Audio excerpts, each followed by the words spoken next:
Ce matin du 4 mai 2011, quand les policiers arrivent dans l'appartement, ils découvrent en premier lieu le corps sans vie de Patricia.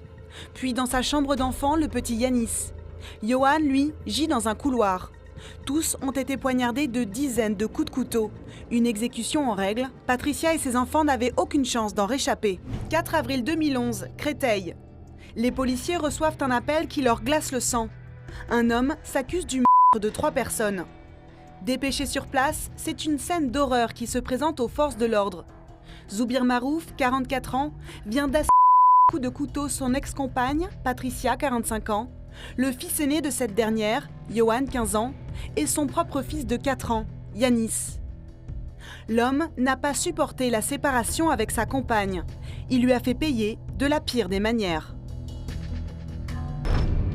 Mai 2014, tribunal de grande instance de Créteil. 3 ans après la tragédie, premier jour du procès de Zoubir Marouf. Sur place, les parties civiles sont fébriles. En premier lieu, Max et Yvette Delagneau, le père et la belle-mère de Patricia.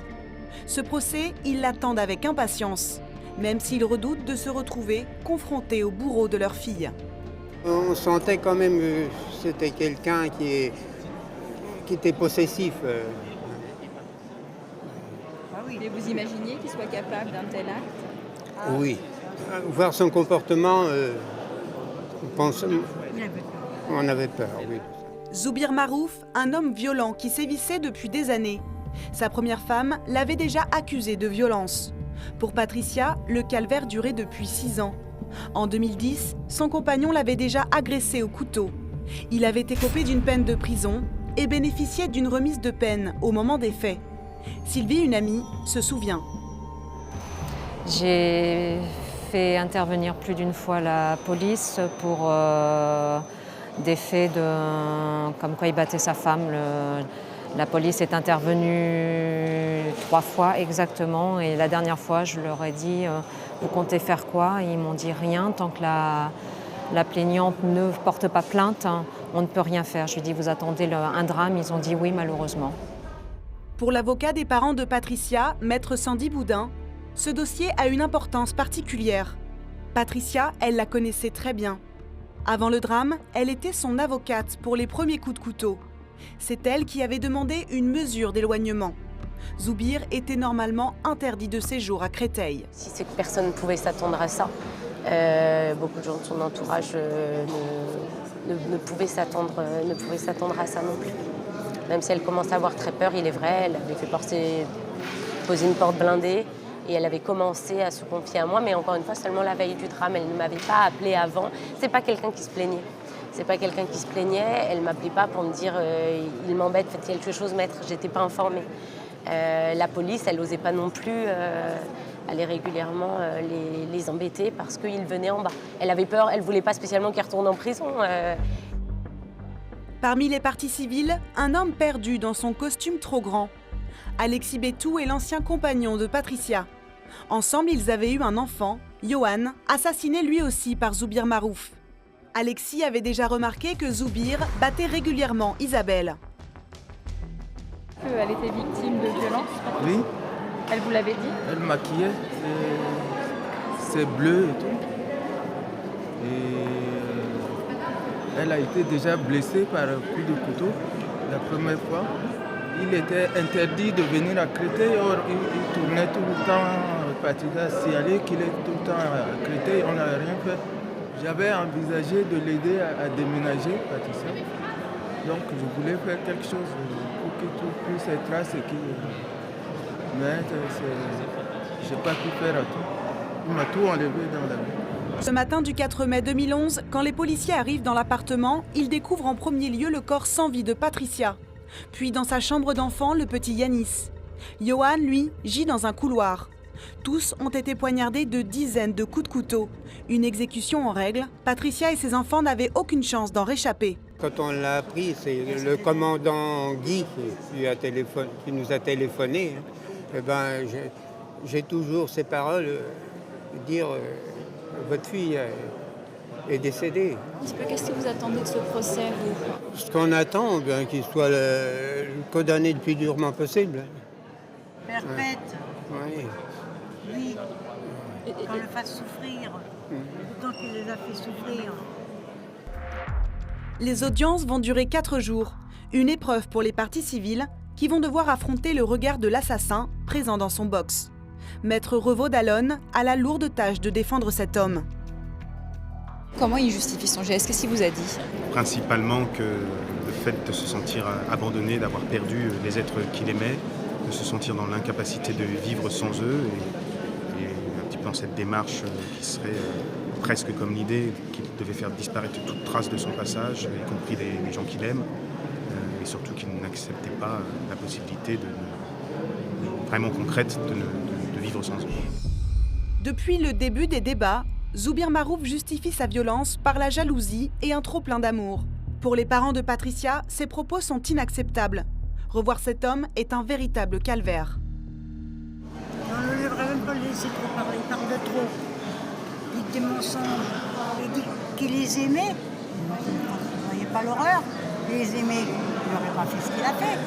C'est dur de l'entendre là? Très dur. Très dur, oui. Et surtout de lui voir ses mains. Pourquoi? Parce que c'est avec ses mains qu'il avait le couteau pour les assassiner. Il a fait souffrir. Elle n'est pas morte tout de suite. Elle est morte en souffrance. Sa peine, c'est à la cour et aux jurés de la décider.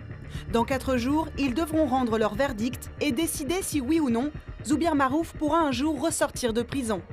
Même si la peine capitale est abolie depuis 1981 en France, la belle-mère de Patricia, emportée par la douleur, y pense. Ce qu'on regrette, c'est la peine de mort. Il n'y en est plus. C'est ce qu'il mérite, vous pensez? Ah ben bien sûr, c'est qu'il mérite. Parce qu'il n'ayez crainte quand il ressortira. Vous croyez qu'il ne fera pas encore des choses? Il y a des gens qui ont témoigné, il y a des gens qui vont vivre. Nous, on est déjà âgés. Il y en aura d'autres. Je ne sais pas ce qu'il sera capable de faire. 4 jours plus tard, à la cour d'assises de Créteil.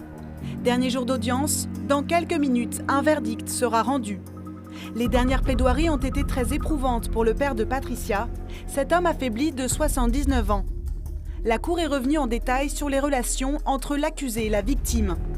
Monsieur Delagneau a découvert un quotidien qu'il ne soupçonnait pas. On ignorait tout. Elle nous en a jamais parlé, jamais. Oui. Et ça fait plus de 6 ans qu'elle souffrait, qu'elle était battue. Et tout. Maître Trick est une avocate des parties civiles. Pour elle, au vu des faits, la peine prononcée devrait être sans appel pour ce procès symbolique. Puis c'est le procès de la violence, des hommes violents qui ne sont pas capables de s'arrêter, pas capables de penser à la victime. C'est symbolique comme procès? Très symbolique. Ça a été vraiment le procès d'émotion. Je pense qu'il est tellement dangereux, mais ça fait des dizaines d'années qu'il a frappé les 2 femmes qui ont traversé sa vie. Si bien que il ne faut pas qu'il ressorte. J'espère une sentence à la hauteur de ces 3 assassinats terribles. Parce qu'il n'est pas capable, il n'a pas compris, il n'a pas intégré. Demain, il sort, il boit et il recommence. Pendant 5 heures, les jurés ont délibéré. Une attente angoissante pour les proches des victimes. Quand le verdict tombe, ce sont 3 ans d'attente et de souffrance qui prennent fin. L'émotion est à son comble. À 47 ans, Zoubir Marouf est condamné à la perpétuité. Je suis trop content. Je ne sais même pas où je suis. Tu attendais au moins ça? Oui, non, j'avais peur. T'avais peur? Oui. T'avais peur que ce soit pas ça? Oui. Il a été condamné à la perpétuité avec 21 ans de peine de sûreté, c'est-à-dire 21 ans incompressibles. Cette peine n'enlève rien et en même temps, si elle n'avait pas été prononcée, ils auraient été fâchés, en quelque sorte. Donc voilà, il fallait au moins ça pour qu'ils continuent leur travail de deuil. Mais pour la belle-mère de Patricia, ce verdict a un goût amer. Rien ne leur rendra jamais Patricia et ses 2 enfants.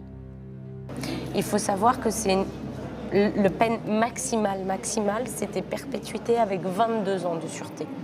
D'accord? Ils ont discuté sur cette année, ils ont dit 21 ans de sûreté, mais on s'approche de la peine maximale qui peut être rendue par la justice. Donc je crois qu'il a été vraiment pris en considération tout le mal qu'il a pu faire. Ça ne vous change pas grand-chose, finalement, tout ça. Moi, j'ai l'impression que vous auriez juste été en colère si ça n'avait pas été ça, mais que la perpète aujourd'hui, ça vous change rien. C'est symbolique aujourd'hui. Patricia et ses 2 enfants ont donc été victimes de la violence conjugale.